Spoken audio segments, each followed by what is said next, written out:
નમસ્કાર મિત્રો, ધોરણ 10 વિષય સામાજિક વિજ્ઞાન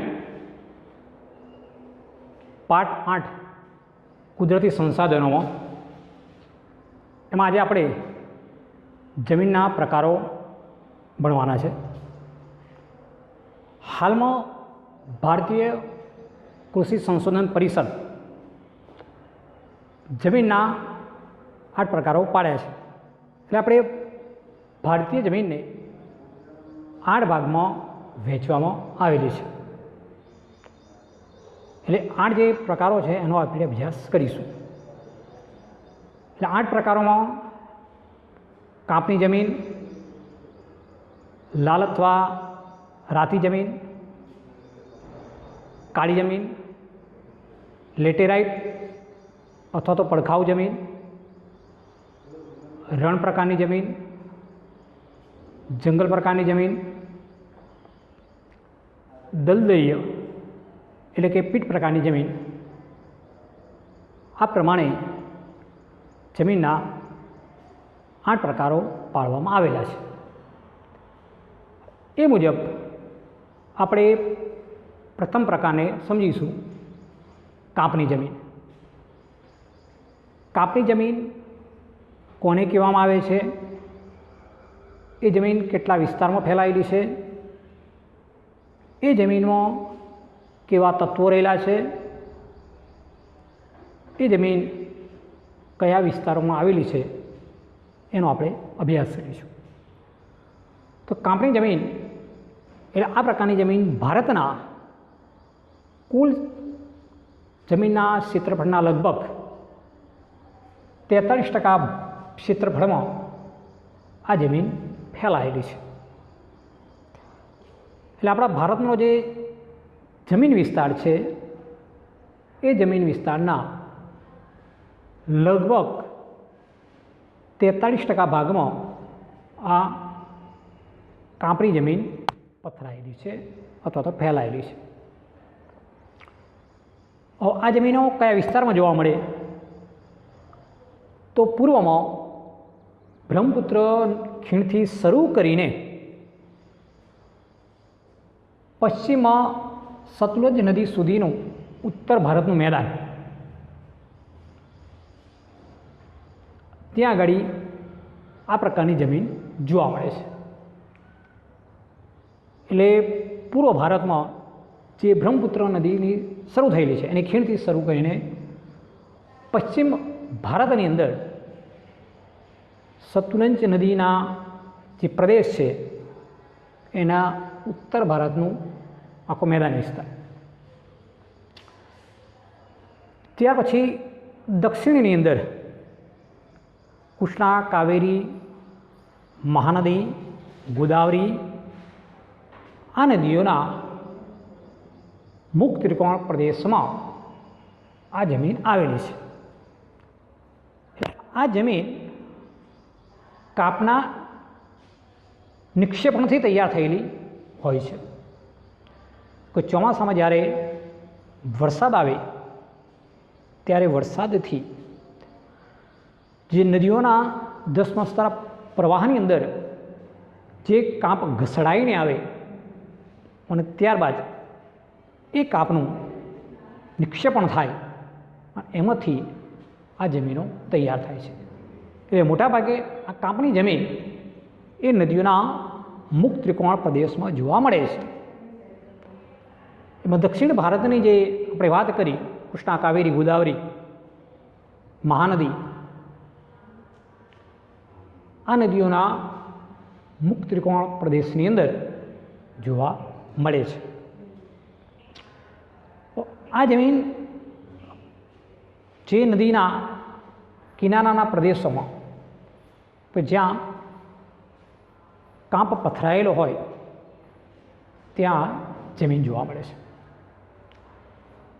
આ જમીનમાં પોટાશ, ફોસ્ફરિક એસિડ અને ચૂનાનું પ્રમાણ વધારે જોવા મળે છે। આ કાપની જમીનની અંદર પોટાશ, ફોસ્ફરિક એસિડ અને ચૂનાનું પ્રમાણ વધારે જોવા મળે છે। સાથે સાથે નાઇટ્રોજન અને હ્યુમસની માત્રા ઓછા પ્રમાણમાં જોવા મળે છે. એટલે કાપની જમીનની અંદર નાઇટ્રોજનનું પ્રમાણ ઓછું જોવા મળે, હ્યુમસની માત્રા પણ ઓછી જોવા મળે છે.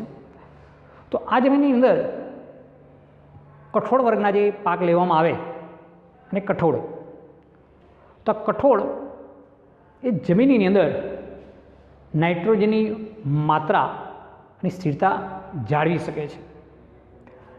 એટલે નાઇટ્રોજનનું પ્રમાણ ઓછું છે, પણ આપણે કઠોળ વર્ગના પાક આ જમીનમાં લઈએ તો કઠોળના પાકના કારણે નાઇટ્રોજનની માત્રાનું પ્રમાણ જળવાઈ રહે છે.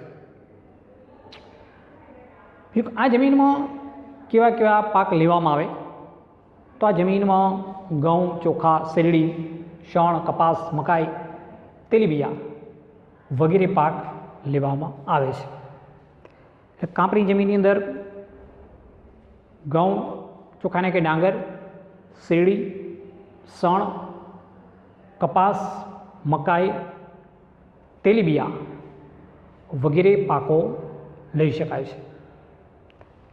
એટલે કાંપની જમીન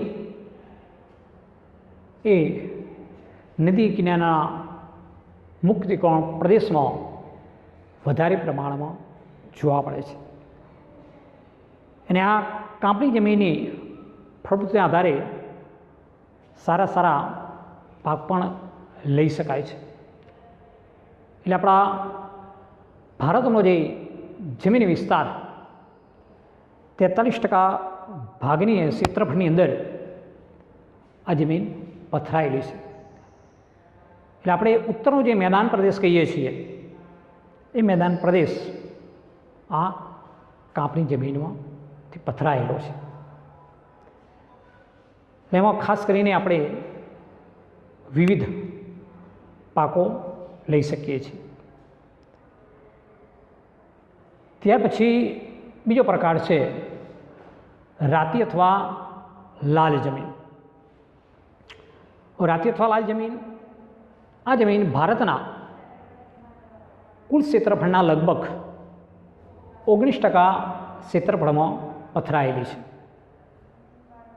એટલે ભારતનો કુલ જે જમીન વિસ્તાર છે એ જમીન વિસ્તારના લગભગ 19% ક્ષેત્રફળમાં આ જમીન પથરાયેલી છે.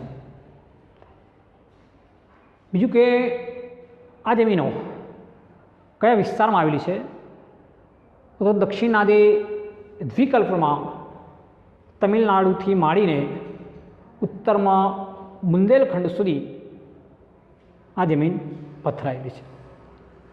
સાથે સાથે પૂર્વમાં રાજમહેલની ટેકરીઓથી પશ્ચિમમાં કચ્છ સુધી આ જમીનો આવેલી છે. આપણે રાતી અથવા લાલ જમીન કહીએ છીએ. તો રાતી અથવા લાલ જમીન હોવાનું કારણ તો આ જમીનમાં ફેરિક ઓક્સાઇડની હાજરીને કારણે આ જમીનનો રંગ લાલ બને છે. એટલે આ જમીનોમાં ફેરિક ઓક્સાઇડનું જે તત્વ છે એની હાજરીના કારણે આ જમીનો આપણને લાલ રંગ દેખાય છે. અને લાલ પછી એનો જે નીચેનો ભાગ છે એ આપણને પીળા રંગનો દેખાય છે. આ જમીનની અંદર ચૂનો, કાંકરા કે કાર્બોનેટ મળી આવતા નથી. એટલે રાતી અથવા લાલ જમીન જ્યારે ખોદકામ કરી જરૂર હોય ને આપણે તો એની અંદર ચૂનો કે કાંકરા કે કાર્બોનેટ મળી આવતા નથી. આ જમીનમાં મેગ્નેશિયમ, ફોસ્ફેટ, નાઇટ્રોજન અને પોટાશની ઉણપ પણ જોવા મળે છે. એટલે આપણે મેગ્નેશિયમનું તત્વ પણ ના મળી આવે, ફોસ્ફેટ, નાઇટ્રોજન હોય કે પોટાશ, આ બધાની ઉણપ જોવા મળે છે. તો આ જમીનમાં કયા કયા પાકો લઈ શકાય તો આ જમીનમાં બાજરી, કપાસ, ઘઉં, જુવાર, અળસી, મગફળી, બટાટા વગેરે પાક લેવામાં આવે છે. એટલે રાતી અથવા લાલ જમીન જો વિસ્તાર કે કેટલા ક્ષેત્રફળમાં આવેલી છે, તો 19% ક્ષેત્રફળ. કયા કયા ભાગોમાં પથરાયેલી છે, એટલે કયા વિસ્તારોમાં આવેલી છે, તો દક્ષિણનો જે દ્વિકલ્પીય તમિલનાડુથી માંડીને ઉત્તરમાં બુંદેલખંડ સુધી અને પૂર્વમાં રાજમહેલની ટેકરીઓથી પશ્ચિમ આપણા કચ્છ સુધી આ જમીનો પથરાયેલી છે. કે આ જમીનનો રંગ લાલ કેમ છે, તો આ જમીનમાં ફેરિક ઓક્સાઇડનું પ્રમાણ અથવા તો એની હાજરીના કારણે આ જમીનો આપણને લાલ દેખાય છે. હવે લાલ જમીન હોવાથી એની અંદર આપણે કેટલાક તત્વો મેળવી આવે, પણ તેની અંદર ચૂનો, કાંકરા, કાર્બોનેટ જેવા તત્વો મળી આવતા નથી. સાથે સાથે મેગ્નેશિયમ, ફોસ્ફેટ, નાઇટ્રોજન અને પોટાશની ઉણપ પણ જોવા મળે છે. જોઈએ તો આ જમીનની અંદર રાતી અથવા લાલ જમીનમાં કેવા કેવા પાક લઈ શકાય, તો બાજરી છે, કપાસ, ઘઉં, જુવાર, અળસી, મગફળી, બટાટા વગેરેના પાક લેવામાં આવે છે. એટલે આ પ્રમાણે રાતી અને લાલ જમીન પણ ખેતી માટે જોઈએ તો અનુકૂળ છે કે અમુક એવા પાક આપણે લઈ શકીએ છીએ. હવે જે જમીનોના પ્રકાર છે, આપણે એની ચર્ચા કરી, કાંપણી અને રાતી જમીન. આ જમીનો આપણા ભારતની અંદર જે જમીન વિસ્તારનું જે ક્ષેત્રફળ છે, એ ક્ષેત્રફળના અમુક ટકા ભાગની અંદર આવી જમીનો આવેલી છે. એટલે આજે તો આપણે જોઈએ તો આધુનિક ટેકનોલોજી અને સિંચાઈની સુવિધાઓના કારણે,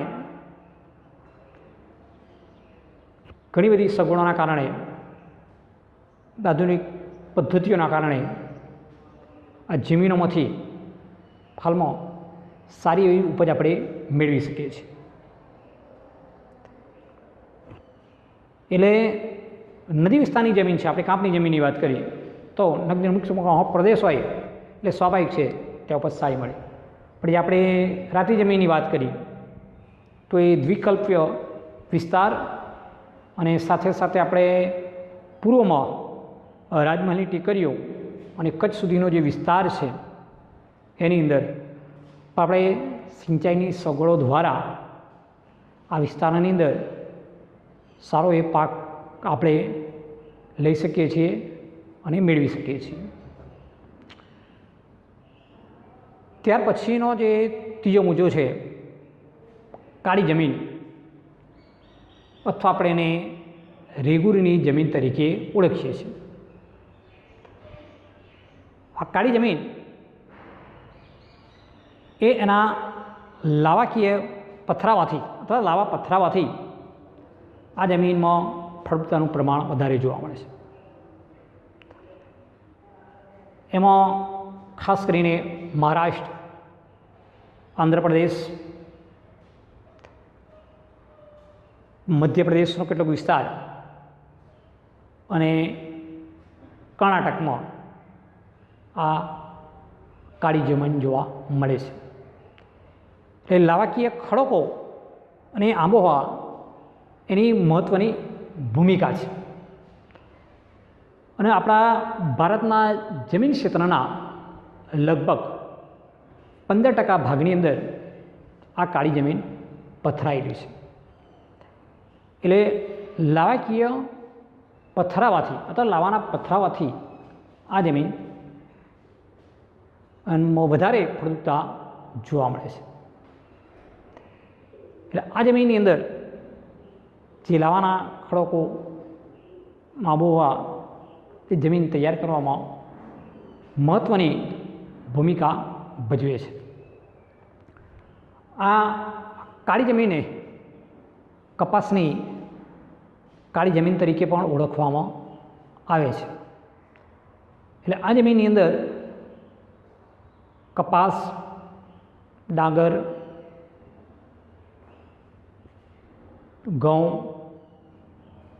શેરડી, તેલીબિયા વગેરે પાકો પણ લઈ શકાય છે। ગુજરાતના કેટલાક વિસ્તારોની અંદર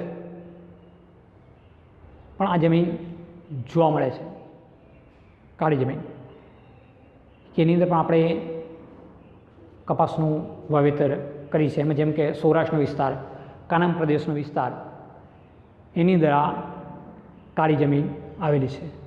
એટલે આ કાળી જમીનને કપાસની જમીન તરીકે અથવા તો રેગુડ તરીકે પણ ઓળખવામાં આવે છે। એટલે કાળી જમીનને રેગુડ જમીન કહેવામાં આવે છે અથવા તો કાળી જમીનને કપાસની જમીન તરીકે પણ ઓળખવામાં આવે છે। આ જમીનની અંદર ફળદ્રુપતાનું પ્રમાણ વધારે હોય છે, કે લાવાકીય ખડકો અથવા લાવા પથરાવાથી આ જમીનમાં ફળદ્રુપતા વધારે જોવા મળે છે। એટલે આ જે કાળી જમીન એ વધારે ફળદ્રુપ જમીન છે, કે એની અંદર જમીનની અંદર સારામાં સારા પાક અને પાકની ઉપજ આપણે લઈ શકીએ છીએ। અને એના કારણે એ લાવાકીય જમીનો એની ફળદ્રુપતા ઘણી સારી હોય છે, અને એના કારણે આપણે ઉત્તમ પાકો પણ ત્યાંથી લઈ શકીએ છીએ, અને આપણો જે ખેડૂત આવી જમીનમાંથી સારી ઉપજ મેળવી શકે છે। એટલે આજનો જે યુગ છે આપણો, જેને હરિયાળી ક્રાંતિ આપણે કહેવામાં આવે છે, કે નહેરોની સગવડો અને સિંચાઈઓ દ્વારા આપણે ઘણા એવા ઉત્તમ પાક લઈ શક્યા છીએ। એટલે આપણો જે યુગ એ હરિયાળી ક્રાંતિનો યુગ તરીકે આપણે ઓળખીએ છીએ। તો આ જમીનો જે વિસ્તાર છે એ આપણે હરિયાળી ક્રાંતિ દ્વારા આપણે હરણફાળ ભરીને ઘણા એવા સારા પાક પકવી અને આર્થિક સમૃદ્ધિ પણ આપણે આજે પ્રાપ્ત કરી શકીએ છીએ। એટલે આ જમીનોના કારણે આમ તો આપણો ભારત દેશ એક ખેતી પ્રધાન દેશ છે, તો ખેતી પ્રધાન દેશ છે એટલે એના જ કારણે આ જમીનોના પ્રકારોના આધારે આપણે ખેતી કરી શકીએ છીએ, અને એમાંથી સારી એવી ઉપજ આપણે પ્રાપ્ત કરી શકીએ છીએ। એટલે કાળી જમીનની ફળદ્રુપતા વધારે છે, એ ફળદ્રુપતાના કારણે આપણે સારામાં સારા પાક લઈ શકીએ છીએ।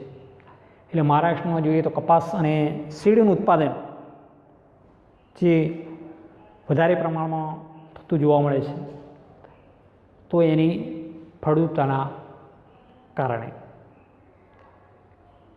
એટલે આવી જે જમીન છે કાળી જમીન, તો એની અંદર આપણે જોવા જઈએ તો લાવાના પથરાવાથી અથવા તો આપણે લાવાકીય ખડકોના કારણે આ જમીનમાં ફળદ્રુપતા વધારે જોવા મળે છે, અને એ ફળદ્રુપતાના કારણે આપણે સારા એવા પાકો લઈ શકાય છે। અને ભારતની જમીનના ક્ષેત્રફળના લગભગ 15% ક્ષેત્રફળમાં આ કાળી જમીન પથરાયેલી છે।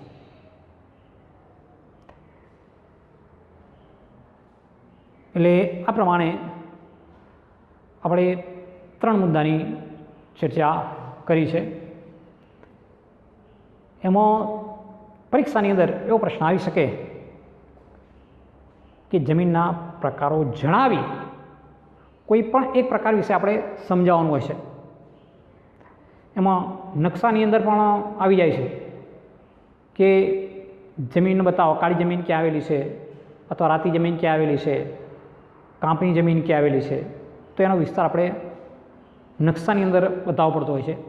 પાઠ્યપુસ્તકની અંદર એ નકશો આપેલો હોય છે, અથવા તો એનો જમીન વિસ્તાર જે આપેલો છે કે ભાઈ કાપની જમીન કયા વિસ્તારમાં ફેલાયેલી છે, રાતી જમીન ક્યાં આવેલી છે, કાળી જમીન ક્યાં આવી છે.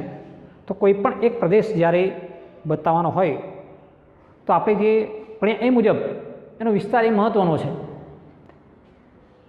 કે કાંપની જમીનનો કોઈ એક પ્રદેશ બતાવો તો આપણે પૂર્વમાં બ્રહ્મપુત્રથી શરૂ કરીને સતલુજ સુધી પણ કોઈ એક પ્રદેશ આપણે બતાવી દઈએ તો પણ ચાલી જાય. રાતી જમીનમાં પણ એ પ્રમાણે છે, કોઈ પણ એક પ્રદેશ બતાવવાનો આવે તો દક્ષિણના દ્વિકળ તમિલનાડુથી માંડીને ઉત્તરમાં બુંદેલખંડ અને રાજમહેલની ટેકરીઓ તો પૂર્વ સુધી. જેમ કે કાળી જમીનમાં મહારાષ્ટ્ર, આંધ્રપ્રદેશ, મધ્યપ્રદેશનો કેટલો વિસ્તાર અને કર્ણાટક, તો કોઈ પણ એક પ્રદેશ આપણે એને બતાવવામાં આવે. ત્યાર પછી જમીનની સાથે સાથે કયા કયા પાકો આ જમીનમાં થતા હોય, તો કોઈ પણ એક પાક અથવા તો આપી દીધેલો હોય કે કપાસ કયા પ્રદેશમાં પાકે છે, તો મગફળી અથવા તેલીબિયા, શણ, કોઈ પણ એક પ્રદેશ બતાવો તો પણ આપણે એ કયા કયા પ્રદેશમાં કયા પાક થાય છે એનો ખ્યાલ હોય તો આપણે નકશાપોથીની અંદર એ સચોટ રીતે બતાવી શકીએ છીએ સંજ્ઞાનો ઉપયોગ કરીને. એટલે આ પ્રમાણે કયા વિસ્તારમાં આવેલી છે અને આ જમીનમાં કયો પાક લેવામાં આવે છે, આ બે વસ્તુ નકશાપૂર્તિ માટે ખૂબ જ અગત્યની છે. એટલે જ્યારે આપણે એનો અભ્યાસ કરતા હોય તે સમયે સાથે સાથે જે તે પ્રદેશ અને જમીનોમાં કયો પાક લેવામાં આવે છે આ બંને અગત્યનું રહેલું છે. એટલે એનો વિસ્તાર અને પાક એનો ખાસ અભ્યાસ કરી લઈએ તો આપણને નકશાપૂર્તિ સમયે ખાસ મુશ્કેલી પડે નહીં. એનો અભ્યાસ કરી લેવાનો કે જેથી કરીને આપણા જે 4 માર્કનો નકશો પૂછાય છે તો એની અંદર આપણે સચોટતાથી જવાબ આપી શકીએ. તો કોઈ પણ એક વિસ્તાર અથવા તો એક પાક આપણે બતાવવાનો હોય છે. એટલે આપણે 3 મુદ્દાની ચર્ચા કરી છે. ચોથા મુદ્દાની ચર્ચા હવે આપણે કરીશું.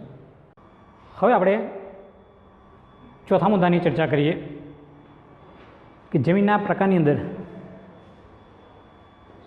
ચોથો પ્રકાર છે લેટેરાઇટ કે પડખાઉ જમીન તરીકે આપણે ઓળખીએ છીએ. લેટેરાઇટ કે પડખાઉ જમીન, તો એનું નામ કેવી રીતે પડ્યું?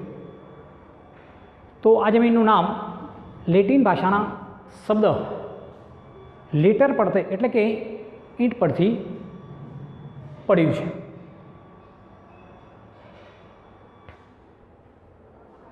કે લેટેરાઇટ કે લેટિન ભાષા એનો શબ્દ છે લેટર એટલે કે ઈંટ પરથી પડ્યું છે.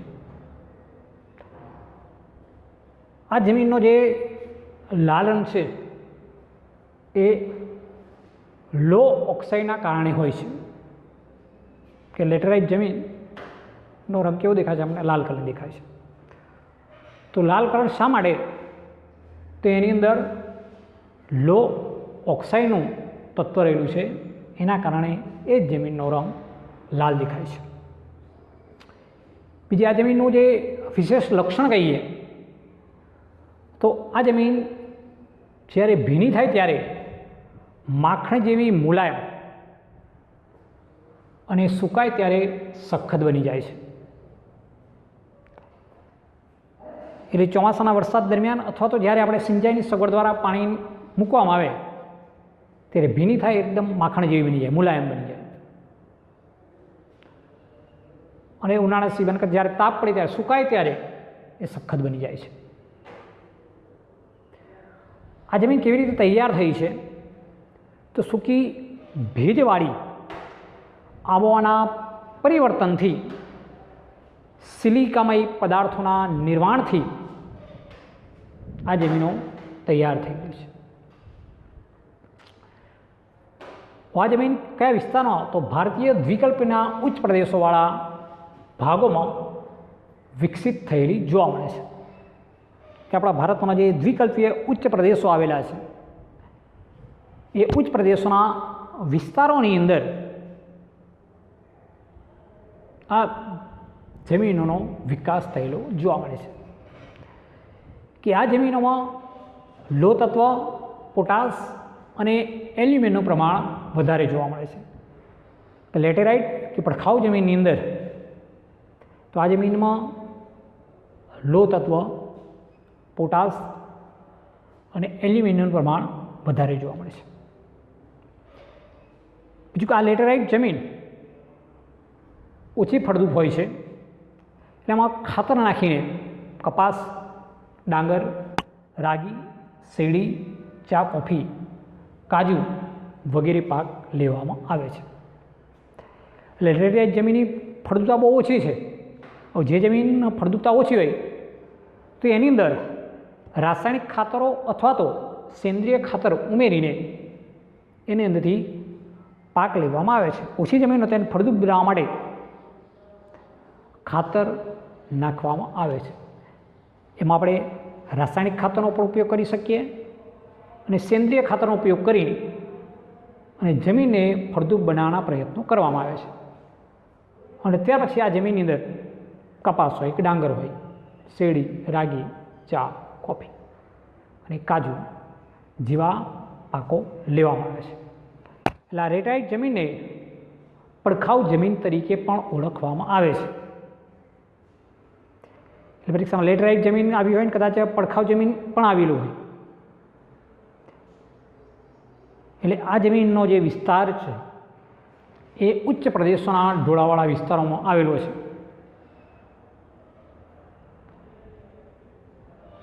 બીજું કે આ જમીનનો જે પ્રકાર છે એનો રંગ છે એ આપણને લાલ દેખાય છે, એટલે લો ઓક્સાઇડના કારણે.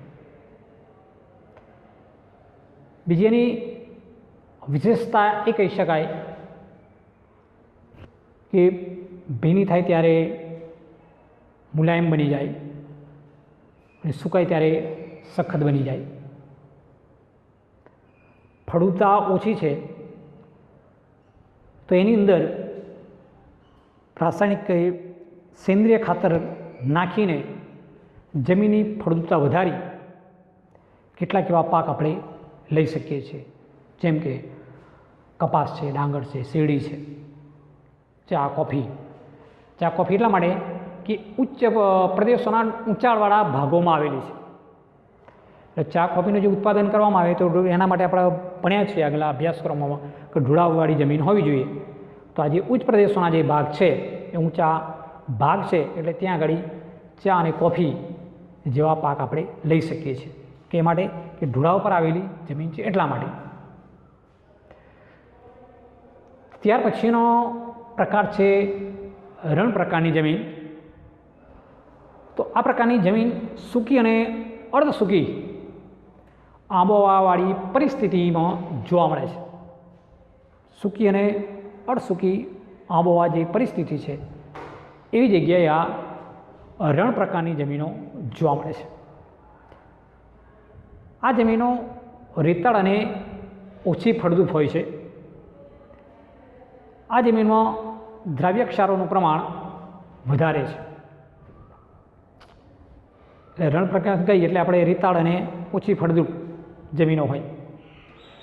આ જમીનની અંદર દ્રાવ્ય ક્ષારોનું પ્રમાણ વધારે જોવા મળે છે.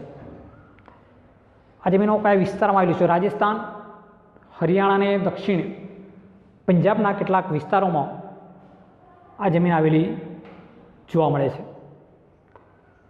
હાલના જે તબક્કે વાત કરીએ તો સિંચાઈની સુવિધાને કારણે આ જમીનમાં બાજરી અને જુવારનો પાક લઈ શકાય છે. એટલે આપણે રાજસ્થાનની વાત કરીએ તો રાજસ્થાનની અંદર ઇન્દિરા નહેર દ્વારા આ પાકને વિસ્તારને હરિયાળો બનાવવામાં આવેલો છે. ને કે આમ તો જોઈએ કે આનો રણ વિસ્તાર છે, રણની અંદર કશું પાકી ના શકે, પણ આપણે હાલના તબક્કે જે સિંચાઈની સુવિધાઓ પ્રાપ્ત થઈ છે તેના કારણે રાજસ્થાનનો જે પ્રદેશ હોય કે હરિયાણાનો પ્રદેશ હોય કે દક્ષિણ પંજાબનો પ્રદેશ, ત્યાં આગળ આપણે સિંચાઈની સગવડ દ્વારા બાજરી અને જુવારનો પાક લઈ શકાય છે. ત્યાર પછી છે પર્વતીય જમીન. પર્વતીય જમીન એ હિમાલયના ખીણ ઢોળાવના ક્ષેત્રમાં 2700 મીટરથી 3000 મીટર સુધીની ઊંચાઈ પર જોવા મળે છે. આ જમીન નામ જ પર્વતીય છે, એટલે પર્વતીય જમીન ક્યાં હોય? ઊંચાઈ પર જ આવેલી હોય, હિમાલયના ઢોળાવ પર આવેલી હોય. આપણે આ ભારતની અંદર હિમાલયનો જે પ્રદેશ છે એ જ પ્રદેશો પર્વતીય વિસ્તારોની અંદર અને હિમાલયના ઢોળાવની અંદર આ જમીનો આવેલી છે. એટલે 2700 મીટરથી 3000 મીટર સુધીની ઊંચાઈ પર આ જમીન જોવા મળે છે. આ જમીનનું સ્તર પાતળું અને અપરિપક્વ હોય છે. એટલે આ જમીનો અસમ, દાર્જિલિંગ, ઉત્તરાખંડ, હિમાચલ પ્રદેશ અને કાશ્મીરમાં આવેલી છે. તો આ જમીન જે ઢોળાવ પર અને ઊંચાઈ પર આવેલી હોય તેની અંદર દેવદાર, ચીડ અને પાઇનેપલના વૃક્ષો આ વિસ્તારમાં જોવા મળે છે. એટલે પર્વતીય વિસ્તારની અંદર ખાસ એવા પાકો તો લઈ શકાય નહીં, પણ જે વૃક્ષો થતા હોય, દેવદાર હોય, ચીડ હોય, પાઇન હોય, આ બધા વૃક્ષો આ વિસ્તારમાં જોવા મળે છે. અને જે હિમાલયનો જે ખીણ પ્રદેશ હોય, જે ઢોળાવવાળો પ્રદેશ હોય, ત્યાં આગળ આ જમીન પર્વતીય જમીન જોવા મળે છે. અને પર્વતીય જમીન હોય એટલે એ જમીનનું સ્તર પણ પાતળું હોય, અપરિપક્વ, કે ત્યાં પરિપક્વ કશું હોઈ શકે નહીં. એટલે અસમનો જે પ્રદેશ છે, દાર્જિલિંગ છે, ઉત્તરાખંડ, હિમાચલ પ્રદેશ અને કાશ્મીરમાં આ વિસ્તારોમાં આ પર્વતીય જમીન જોવા મળે છે. અને આ પર્વતીય જમીનની અંદર દેવદાર, ચીડ અને પાઇનના વૃક્ષો જોવા મળે છે. એટલે આપણે આ છઠ્ઠા પ્રકાર સુધી ભણ્યા છીએ. બાકીના 2 પ્રકાર હવે આપણે જોઈશું. હવે આપણે 7મા મુદ્દાની ચર્ચા કરી લઈએ, જંગલ પ્રકારની જમીન. તો જંગલ પ્રકારની જમીનો કયા વિસ્તારમાં આવેલી છે તો ક્યાં જોવા મળે છે? હિમાલયના શંકુદ્રુમના જંગલોમાં 3000 મીટરથી 3100 મીટરની ઊંચાઈએ વચ્ચે આવેલી છે. એટલે હિમાલય પર જે શંકુદ્રુમના જે જંગલો આવેલા છે, આ જંગલોમાં 3000 મીટરથી 3100 યાની કે 3100 મીટરની ઊંચાઈ વચ્ચે આવેલી છે. સહ્યાદ્રી, પૂર્વઘાટ અને મધ્ય હિમાલયના તરાઈ ક્ષેત્રોમાં આ પ્રકારની જમીન આવેલી છે. વૃક્ષોના ખરેલા પાંદડાથી ભૂસપાટી ઢંકાયેલી હોય છે. તે પાંદડા સડવાથી સેન્દ્રિય દ્રવ્યોનું પ્રમાણ વધવાથી જમીનનો ઉપરનો ભાગ કાળો દેખાવા જોવા મળે છે. એટલે શંકુદ્રુમના જે જંગલોની વાત કરીએ કે આ પ્રકારની જમીનો છે, ત્યાં વૃક્ષોના પાંદડા જે ખરેલા હોય એના કારણે જમીનની સપાટી એ ઢંકાયેલી હોય છે. અને આ જે પાંદડા સડવાથી એમાં સેન્દ્રિય તત્વોનું પ્રમાણ વધે અને એ તત્વોના કારણે જમીનનો જે ઉપરનો જે ભાગ છે એ કાળો બનેલો હોય છે. અને જ્યારે ખેડાણ કરીએ તો નીચેનો ભાગ જોઈએ તો નીચે તરફ એની જે સપાટી ભૂરા કે લાલ રંગમાં ફેરવાય છે. આ જમીનોની અંદર ચા, કોફી, તેજાના, ઘઉં, મકાઈ, જવ, ડાંગર જેવા પાક લેવાય છે. અને આ જે જંગલ પ્રકારની જમીન એ ખૂબ જ મર્યાદિત ક્ષેત્રમાં આવેલી છે. એટલે હિમાલયના જે ઢોળાવાળા પ્રદેશો, શંકુદુરના જંગલોમાં, એટલે કે ચા, કોફી, તેજાના આ પાક આપણે લઈએ, એ સિવાયના ઘઉં, મકાઈ, જવ, ડાંગરના પાક પણ લેવામાં આવે છે. એટલે આ જંગલ પ્રકારની જમીન આપણા દેશની અંદર મર્યાદિત ક્ષેત્રમાં જોવા મળે છે. ત્યાર પછીનો છેલ્લો પ્રકાર છે 8મો, દલદલ કે પીટ પ્રકારની જમીન. તો આ પ્રકારની જમીન ભેજવાળા વિસ્તારમાં જૈવિક પદાર્થોના સંચયથી વિકસે છે. કે આ જમીનનો વિકાસ કેવી રીતે થતો? દલદલ અથવા તો પીટ પ્રકારની જમીન.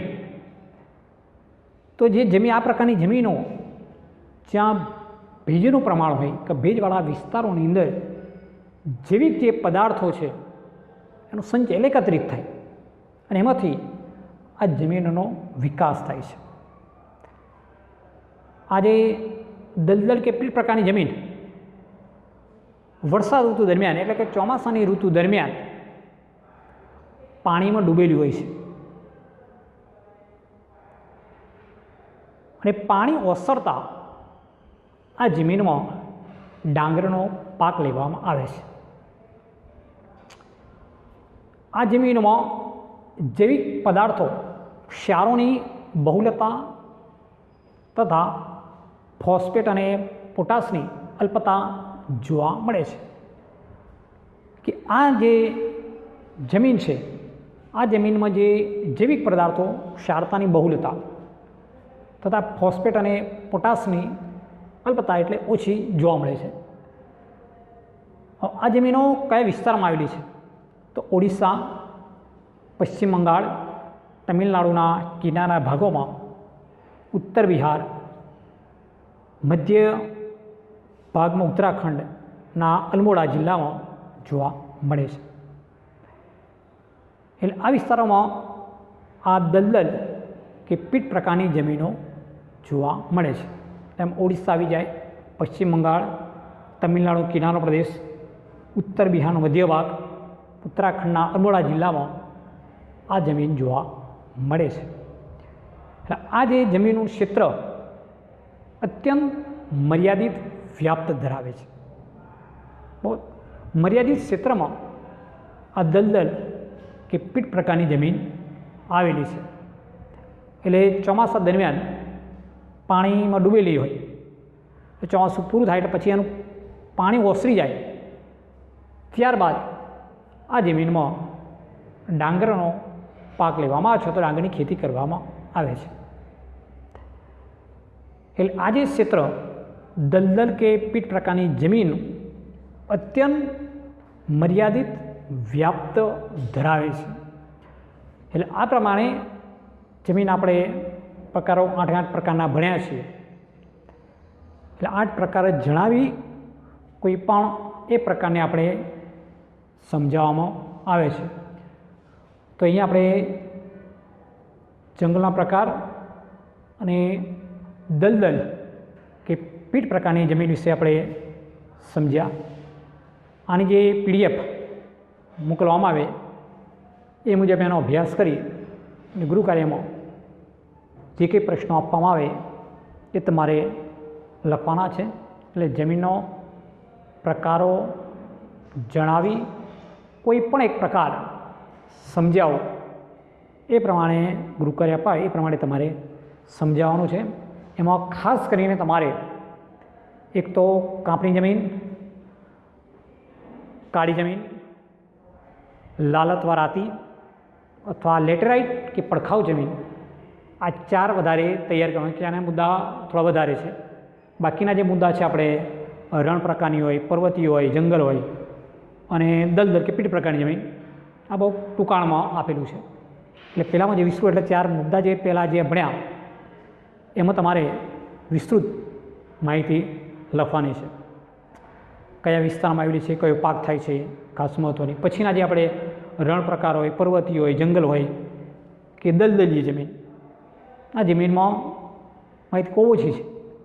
એટલે પહેલાં જે વધારે લખાણવાળું મુદ્દાવાળું છે એના લક્ષણો જણાવવામાં આવે તો એ જમીનનો ઉલ્લેખ તમારે ખાસ કરવાનો છે. એટલે આ પ્રમાણે આપણે જમીનના 8 પ્રકાર ભણ્યા.